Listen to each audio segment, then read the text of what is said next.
the characteristics of the Dalles Reach, that the flood flows could not have exceeded about 190,000 cubic feet per second. Otherwise, the water would have flowed into the overbank there just to the east of the Dalles Bridge. Stewart, who was there on site, said specifically in his report that that did not happen. Now, notwithstanding that we think Stewart still overestimated the magnitude of those flood events via an indirect measurement in the Dalles Reach, the fact that he said that none of those floods, and he was especially looking at the 1921 event, this was in 1922 when he was out there, flowed around that overbank area. Probably he could have seen clearly that that had happened because, you know, as the water flows around an overbank area, it leaves debris and stuff hanging on the low tree limbs as the water flows around. So it's fairly easy to see grass and stuff like that. So it's fairly easy to see. We think that that is good information in his report, and so based on that, our technical analysis was that this was still a conservative estimate, but that's what the conservative estimate was. Yes, sir. When did we have the first gauge at Cedro-Woolley? What year? I think that I'm not sure. It's early 1900s. But it was well before 1917 and 1921.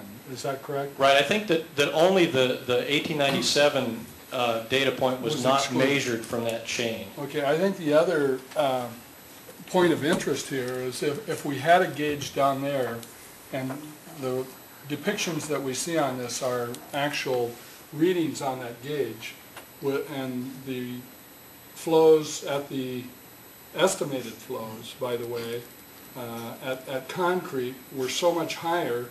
You have a lot of tributaries between Concrete and Cedro-Woolley.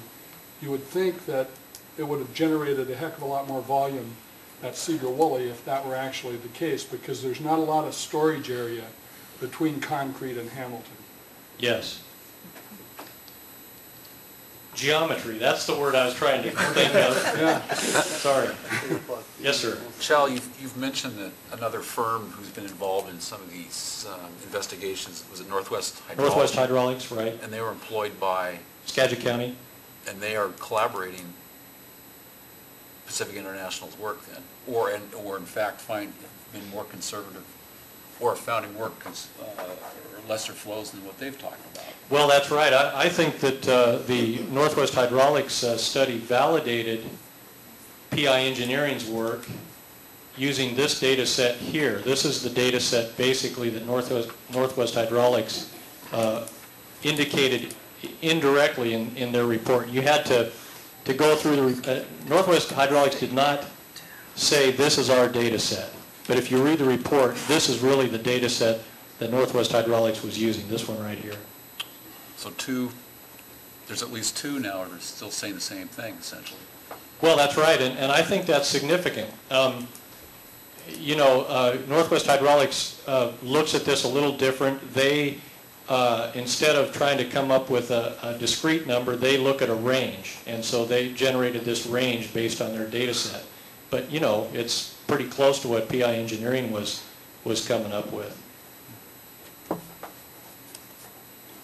In this most recent, when the Corps